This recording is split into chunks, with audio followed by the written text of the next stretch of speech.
Selamat pagi. Mari kita membuka Alkitab kita di dalam Injil Markus pasal yang keempat. Kita akan membaca ayat yang ke-35 sampai ayat yang ke-41. Saya yakin ayat ini pernah saudara baca, pernah saudara dengar uraiannya dari Pak Andreas Harjo. Hari ini saya akan mengulang uraian itu. Dan mari kita membuka dan membaca Markus pasal yang keempat, ayat yang ke-35 sampai ayat yang ke-41. Pada hari itu, waktu hari sudah petang, Yesus berkata kepada mereka, maksudnya berkata kepada para muridnya, marilah kita bertolak ke seberang. Mereka meninggalkan orang banyak itu lalu bertolak dan membawa Yesus berserta dengan mereka dalam perahu di mana Yesus sedang duduk. Dan perahu-perahu lain juga menyertai dia. Lalu mengamuklah taufan yang sangat dahsyat dan ombak menyembur masuk ke dalam perahu, sehingga perahu itu mulai penuh dengan air. Pada waktu itu Yesus sedang tidur di puritan di sebuah tilam. Maka murid-muridnya membangunkan dia dan berkata kepadanya, Guru, engkau tidak peduli kalau kita binasa? Ia pun bangun menghardik angin itu dan berkata kepada danau, diam, tenanglah. Lalu angin itu reda dan danau itu menjadi teduh sekali. Lalu ia berkata kepada mereka, kita baca kalimat berikutnya bersama 1, 2, 3. Mengapa kamu begitu takut? Mengapa kamu tidak percaya? Mereka menjadi sangat takut dan berkata seorang kepada yang lain, siapakah gerangan orang ini sehingga angin dan danau pun taat kepadanya? Mari kita terlebih dahulu berdoa bersama. Tuhan Yesus, berbicaralah. Engkau yang meneduhkan air danau di Galilea 2000 tahun yang lampau. Tunjukkan kuasa kasih-Mu dan lakukan yang sama dalam hidup kami hari ini. Roh Kudus, tolong kami untuk mengerti firman Tuhan. Di dalam nama-Mu ya Tuhan Yesus kami telah berdoa. Amin. 30 tahun yang lampau, Harold Kushner, seorang rabi atau tokoh pemimpin agama Yahudi di Massachusetts, Amerika, menulis sebuah buku yang diberinya judul When Bad Things Happen to Good People. Ketika hal-hal yang buruk menimpa orang yang baik. Buku yang menjadi bestseller di Amerika ini menjadi tempat di mana Harold Kushner mencurahkan isi hatinya sehubungan dengan pengalaman pribadinya karena penderitaan anaknya yang bernama Aaron. Di usia 3 tahun, Aaron, anak dari rabi atau pemimpin agama Yahudi ini, ditemukan menderita penyakit kelainan genetis yang bernama progeria.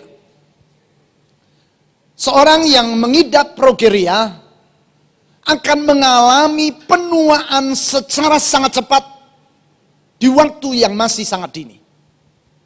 Sehingga walaupun Aaron mampu berpikir dengan normal, tetapi organ-organ tubuhnya menua dengan cepat sama seperti orang yang sudah berusia 60-70 tahun.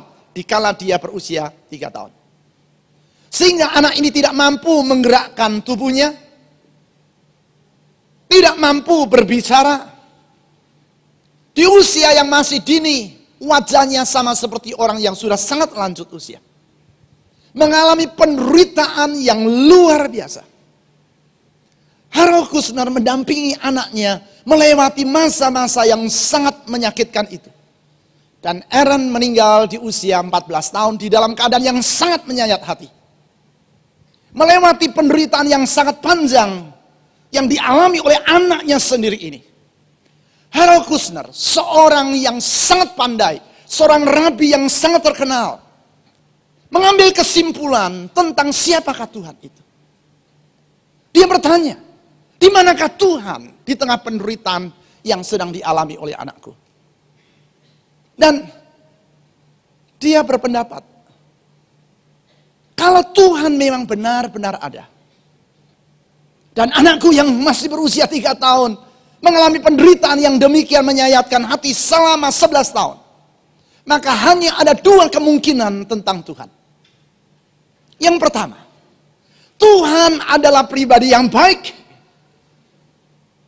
yang ingin mencegah penderitaan dialami oleh seorang anak yang masih berusia 3 tahun. Tetapi dia juga sekaligus adalah pribadi yang tidak berdaya. Sehingga walaupun ingin mencegah penderitaan menimpa manusia, namun tidak sanggup mencegah penderitaan itu menimpa diri manusia. Kemungkinan yang kedua adalah Tuhan adalah pribadi yang jahat. Sehingga walaupun dia berkuasa untuk mencegah penderitaan menimpa manusia, namun karena dia adalah pribadi yang jahat, dia membiarkan penderitaan itu menimpa seorang anak yang berusia 3 tahun. Di antara 2 opsi atau 2 pilihan ini, Harold Kushner memilih pilihan yang pertama, yaitu mempercayai bahwa Tuhan adalah pribadi yang baik, tetapi tidak berdaya untuk mencegah penderitaan menimpa diri manusia. Dan itulah yang dia tuliskan dan dia tuangkan dan dia uraikan dalam buku yang tadi saya sudah sebut judulnya, When Bad Things Happen to Good People. Ketika perkara-perkara yang buruk menimpa orang yang baik. Saudara-saudari, apa yang digumulkan oleh Harold Kushner di dalam hatinya ketika ia melihat penderitaan yang dialami oleh anaknya, seringkali sesungguhnya muncul dan menjadi pergumulan di dalam hati kita di saat kita sedang mengalami masa yang sukar. Di saat kita menghadapi masa yang tidak mudah, tak jarang dalam hati kita bertanya, di manakah Tuhan di tengah persoalan kita? Pertanyaan yang sama juga muncul di dalam hati para murid Yesus, seperti yang kita baca di dalam Injil Markus pasal yang keempat ayat yang ke-35 tadi. Membaca kisah kehidupan para murid Yesus yang menyeberang danau bersama dengan Yesus dan mengalami badai sementara mereka berada di tengah danau ini. Saya mengambil kesimpulan tentang penderitaan. Yang pertama, tidak ada orang yang tidak pernah mengalami penderitaan. Siapapun manusia, siapapun yang bersangkutan, orang kecil besar, suka tak suka, pasti pernah mengalami penderitaan. Pernah mengalami kesukaran, pernah mengalami kesulitan. Adakah di antara saudara yang sekian banyak yang berkumpul pagi hari ini, yang sejak lahir sampai hari ini tidak pernah satu kali pun mengalami penderitaan atau kesulitan dalam hidupnya? Hidup itu jalan lancar terus. Hujan turun, orang lain kehujanan, saudara tidak kehujanan. Dolar naik tinggi, orang lain kelabakan, dolar saudara tidak pernah naik sendiri. Adakah di antara saudara yang seperti itu? Tolong angkat tangannya. Saya ingin kenal saudara. Kalau ada, saya ingin juga berdoa supaya roh bohong keluar dari diri saudara. Tidak ada orang yang tidak pernah mengalami penderitaan. Termasuk murid-murid Yesus ini. Walaupun mereka berjalan bersama dengan Yesus. Walaupun mereka naik perahu bersama dengan Yesus. Walaupun mereka menyeberang danau karena Yesus yang memerintahkan. Bukan berarti hidup mereka bebas dari kesulitan. Saudara-saudari, saya mau tegaskan sekali lagi. Tidak ada orang yang tidak mengalami atau tidak pernah mengalami kesulitan dalam hidupnya. Semua orang, siapapun juga yang bersangkutan, kecil besar, pasti pernah mengalami kesukaran. Yang kedua, kesukaran seringkali menimpa di saat yang tidak kita harapkan. Di saat yang tidak duga. Kesulitan dan kesukaran itu datang menghadang. Seperti yang dialami oleh para murid Yesus ini. Tanpa pernah mereka duga sebelumnya. Tanpa pernah mereka perkirakan sebelumnya, badai datang menghadang perjalanan mereka. Seperti tamu yang tidak kita undang, datang pada saat yang tidak kita inginkan. Sering kali persoalan seperti itu. Dan tidak cukup itu saja. Kalau datangnya rombongan. Yang satu belum beres muncul yang kedua belum terselesaikan muncul yang ketiga belum kita urus, 4 sudah antri. Sama seperti kata pepatah, sudah jatuh, tertimpa tangga. Itu saja masih mending. Kalau hanya jatuh ditimpa tangga, itu masih lumayan. Tak jarang tangganya menimpa anjing, anjingnya marah, kitanya digigit anjing. Lebih celakanya anjingnya anjing gila, saudara-saudari. Kalau persoalan sudah datang, acap kali, datang pada saat yang tidak kita harapkan, pada saat yang kita tidak inginkan, pada saat yang tidak kita duga, dan kalau sudah datang berombongan, itulah persoalan. Yang ketiga, tak jarang persoalan menimpa di mana kita tidak mampu untuk mengatasinya. Di luar kemampuan kita untuk menanganinya. Lebih besar daripada kemampuan kita. Para murid Yesus ini adalah para nelayan yang dari sejak lahir hidup di Danau Galilea. Saya duga sebelum mereka mampu berjalan, mereka sudah mampu berenang terlebih dahulu. Karena mereka hidup sebagai nelayan dari sejak turun-temurun di Danau Galilea. Mereka ahli di dalam masalah perdanauan. Mereka sangat ahli di dalam mengemudikan perahu. Tetapi badai yang menimpa mereka melampaui kemampuan mereka untuk mengatasinya. Melampaui kemampuan pengalaman mereka. Saudara-saudari, itulah yang disebut dengan kesukaran. Yang pertama, kesukaran tidak pernah pandang bulu dan pilih kasih. Yang kedua, kesukaran seringkali datang di saat yang tidak kita harapkan. Dan tidak jarang persoalan itu melampaui kekuatan dan kemampuan kita untuk mengatasinya. Apakah reaksi manusia di saat mereka menghadapi kesulitan? Apakah yang menjadi reaksi kita dikala kita menghadapi persoalan dalam hidup kita? Seperti yang dialami para murid ini. Di saat persoalan datang, tak jarang orang menjadi panik. Itulah yang dialami para murid Yesus. Di saat badai itu datang dan mulai air mengisi perahu dan perahu mulai hampir tenggelam, panik menguasai hati. Pikiran yang jernih tidak lagi mampu berbicara. Pikiran jadi keruh. Akibatnya sikap hati kita pun jadi keruh. Yang kedua, di dalam masa kesukaran, karena pikiran sudah jadi keruh, tak jarang orang jadi marah kepada Tuhan. Itulah yang dialami oleh para murid ini. Marahlah mereka kepada Yesus. Dibangunkannya Yesus dari tidurnya dan mereka berkata, "Guru, apakah engkau tidak peduli kalau kami binasa?" Marah mereka kepada Tuhan. Saudara-saudari, bukankah hal yang sama juga sering terjadi dalam diri kita? Di saat persoalan menghadang, di saat yang tidak kita harapkan, dan di luar kemampuan kita untuk menyelesaikannya, bukan saja kita mulai jadi panik, pikiran kita mulai jadi tidak jernih, kita juga mulai jadi marah kepada Tuhan. Kita berkata, Tuhan apa-apaan ini?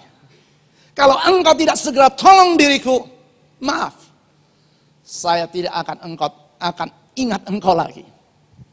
Tidak lagi pelayanan. Buat apa saya melayani Tuhan? Saudara-saudari, hal seperti itu bisa menimpa setiap orang. 2 tahun yang lampau, saya melewati masa yang cukup sukar dalam kehidupan saya. Anak saya yang kedua akan melanjutkan sekolahnya dengan berkuliah ke Amerika. Dia melamar, mendaftar ke beberapa perguruan tinggi, diterima di beberapa perguruan tinggi, dan dia memilih salah satu perguruan tinggi, sebuah perguruan tinggi yang cukup sangat besar, mahasiswa hampir 40.000 orang. Dia diterima, dan bukan hanya diterima di perguruan tinggi itu, dia mendapatkan beasiswa dengan jumlah yang cukup signifikan. Sehingga setiap semester kami hanya cukup membayar untuk uang sekolah dia $1.000 saja. sangat murah. Dan ini sekolah yang sangat besar, yang cukup bermutu lah. Dia diterima di jurusan komputer di sana. Dengan surat tanda mendapatkan beasiswa, surat penerimaan, dia melamar untuk mendapatkan visa. Atau dia mendaftar untuk mendapatkan visa. Pada saat dia akan berangkat mengambil visa, saya tidak merasa perlu menghantar dia. Saya merasa pasti dia akan mendapatkan visa. Kenapa? Karena kakak dia mendapatkan visa dengan mudah. Kenapa? Karena saya cukup kenal dengan orang-orang yang ada di kedutaan besar Amerika di Jakarta. Minimal setahun sekali mereka mengundang saya, berbincang dengan saya, bertanya dan berdiskusi tentang berbagai hal tentang perkembangan di Indonesia. Saya pernah diajak makan, diundang makan pribadi oleh duta besar Amerika di rumahnya. Jarang orang makan pribadi di rumah duta besar. Saya makan malam bersama dengan duta besar di rumahnya. Jadi saya pikir, ini gampang saja, tidak usah saya hantar. Kira-kira jam 9 pagi. Sementara saya masih di rumah, saya menerima telepon dari anak saya. Dia menangis. Dia katakan, "Pak, visa saya ditolak." Saya heran. Bagaimana mungkin dia ditolak? Saya tanya, apa alasannya kamu ditolak? Dia tanya kepada petugas. Dan dia artinya dia berjawab, dia sudah bertanya kepada petugas. Dan petugas berkata, "No reason." Tidak ada alasan. Saya pikir, apa yang harus menjadi alasan kenapa anak saya ditolak? Jadi saya katakan, kamu melamar lagi. Kamu minta visa lagi. Dan singkat cerita saudara-saudari, minggu berikutnya dia berangkat ke kedutaan untuk mendapatkan visa. Kali ini saya hantar sendiri. Dan dia masuk. Kira-kira jam 9 lebih dia keluar. Dia katakan, "Pak, visa saya ditolak." Untuk kedua kalinya ditolak. Saya tanya kepada dia, apa alasannya ditolak? Kamu tanya tadi. Iya, apa alasannya? Kali ini petugas mau menjawab. Dan petugas berkata, "You are not eligible atau you are eligible to study in US." Kamu tidak memiliki alasan yang sah untuk bersekolah di Amerika. Saya berpikir, apa alasannya bahwa anak